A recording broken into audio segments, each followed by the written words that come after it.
Հավատքի բանկի գրքույկը, Չարլզ Սպերջեն, օր փետրվարի 18։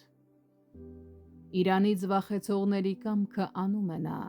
և նրանց աղաղակին լսում, և նրանց փրկում է։ Սաղմոս 145-րդ գլուխ 19-րդ խոսք։ Նրա սեփական հոգին է արթնացրել այդ կամքը մեր մեջ, և հետևաբար նա կկատարի այն։ Հենց նրա սեփական կյանքն է մեր մեջ, որ մեզ մղում է աղաղակելու, և հետևաբար նա կլսի մեզ։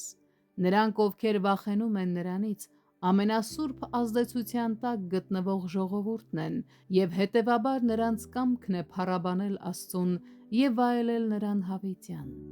Դանիելի նման, նրանք լի են խնդրանքներով, և Տերը կօգնի նրանց կատարել իրենց փափագը։ Սուրբ կամքը դա շնորհ է մարդու սրտում, և երկնային հողագործը աճեցնում է այն, մինչև հասունանա ինչպես հասկ լի իր հատիկներով։ Աստծուց վախեցող մարդիկ փափագում են սուրբ լինել,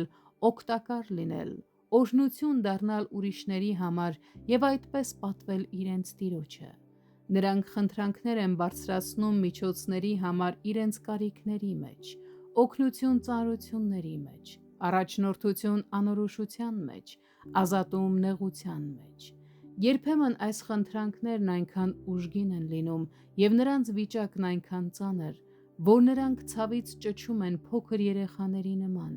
և այդ ժամանակ Տերը գործում է առավել լիարժեք կերպով և անում է այն ամենը, ինչ անհրաժեշտ է, ըստ գրված խոսքի, նրանց փրկում է։ Այո, եթե մենք վախենում ենք Աստծուց, այլևս ոչ մի բանից վախենալու կարիք չունենք։ Եթե աղաղակում ենք Տիրոջը, մեր փրկությունը հաստատ է։ Թանկագին բարեկամ, այս խոսքը դիր քո լեզվի վրա և ամբողջ օրը պահի այն քո բերանում և վայելիր նրա քաղցրությունը մեղրով շինված գաթայի պես։ Ելից 16-րդ գլուխ 31